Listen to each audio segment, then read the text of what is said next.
जज साहब अपनी ही माँ को वृद्धा आश्रम छोड़ आए। आश्रम में माँ का ध्यान रख सके इसलिए वहाँ के चौकीदार से दोस्ती कर ली थी और उसे कुछ पैसे भी दे दिए थे। चौकीदार के पूछने पर जज साहब ने चौकीदार को अपने दिल की बात आंखों में आंसू के साथ बता दी कि घर में पत्नी है जो माँ के साथ बदतमीजी से पेश आती है और पत्नी के कहने पर दोनों बच्चों ने माँ से बात करनी ही बंद कर दी। माँ को अकेलापन लगने लगा और इन सब वजहों से दिन भर मेरी माँ रोती रहती थी, इसलिए उसे आश्रम में छोड़ने के लिए आ गया। तो चौकीदार ने कहा, जज साहब, आपके सामने सारे सबूत थे कि कौन सही कौन गलत है, लेकिन अपनी ही माँ के साथ अन्याय नहीं कर पाए तो औरों के साथ क्या न्याय करेंगे आप। ये बात जज साहब के दिल को चुभ गई। चौकीदार की इतनी सी बात का इतना असर हुआ कि 2 रात नींद नहीं आई। 2 दिन से जज साहब ने खाना नहीं खाया और कोर्ट भी नहीं गई। ऐसा लग रहा था जैसे एक चौकीदार ने जज साहब की दुनिया ही हिला दी हो। तीसरे दिन जज साहब अपने रूम से बाहर आए। पत्नी और बच्चे खाना लेकर इसी इंतजार में खड़े थे कि जज साहब कब खाना खाएंगे। अभी जज साहब ने एक कागज पत्नी को और 2 अलग-अलग कागज अपने बच्चों के हाथ में थमा दिए।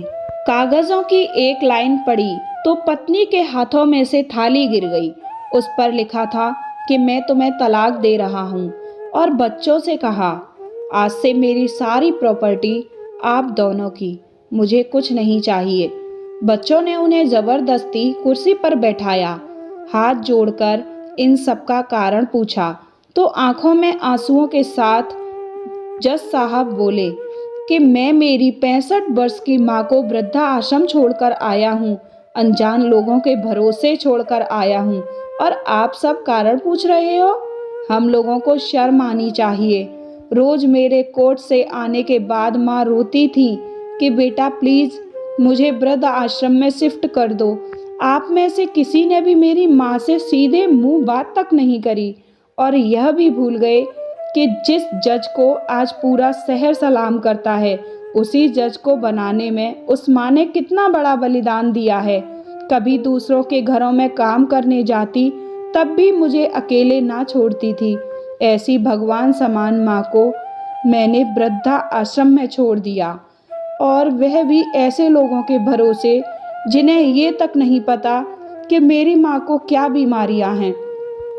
खुद को कोसते हुए जज साहब कहते हैं, दूसरों पर फैसला सुनाने वाला आज मैं खुद हार गया।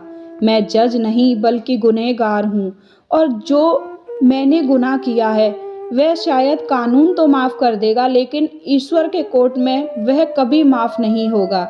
ये कहते हुए जज साहब बोले कि अब मैं अपने पापों का प्रायश्चित करने जा रहा हूँ।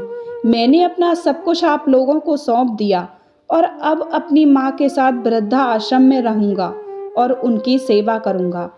पत्नी से जज साहब ने कहा कि याद रखना, आज तुमने उस माँ को आश्रम भिजवाया, तुम भी एक माँ हो, कल तुम्हें भी कोई आश्रम भेजेगी, तब तुम्हें मेरे इन शब्दों का अर्थ सही मायने में समझ आएगा। ये बोलकर जज साहब आश्रम के लिए चल दिए। आधी रात को चौकीदार भी जज साहब को देखकर चौंक गया। आश्रम के अंदर दाखिल हुए तो देखा माँ सो रही थी। करीब जाकर देखा तो पूरे परिवार की तस्वीर से लिपटकर रोते हुए माँ सो गई थी। आश्रम का प्रशासन भी जाग गया क्योंकि पीछे पीछे पत्नी और बच्चे भी आ गए थे। उन्हें ये एहसास हो गया था कि उन्होंने क्या पाप किया है।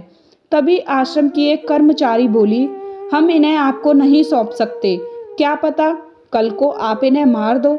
ये सुनते ही जज साहब की पत्नी को दिल में बहुत दर्द हुआ। वह बोल उठी कि मैडम जी, शायद हमारे हाथों बहुत बड़ा पाप हुआ है, मानते हैं, लेकिन अब हम इन्हें मारने नहीं, इन्हें एक नया जीवन देने आए हैं।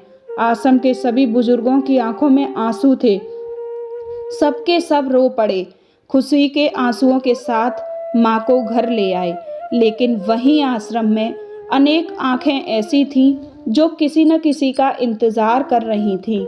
माँ, तेरा कर्ज मुझसे अदा क्या होगा? तू अगर नाराज है तो खुश मुझसे खुदा क्या होगा। उम्मीद करती हूँ आपको मेरी ये लाइनें अच्छी लगी होंगी। अगर अच्छी लगी तो प्लीज़ मेरे चैनल को सब्सक्राइब करके मुझे सपोर्ट करिएगा। धन्यवाद।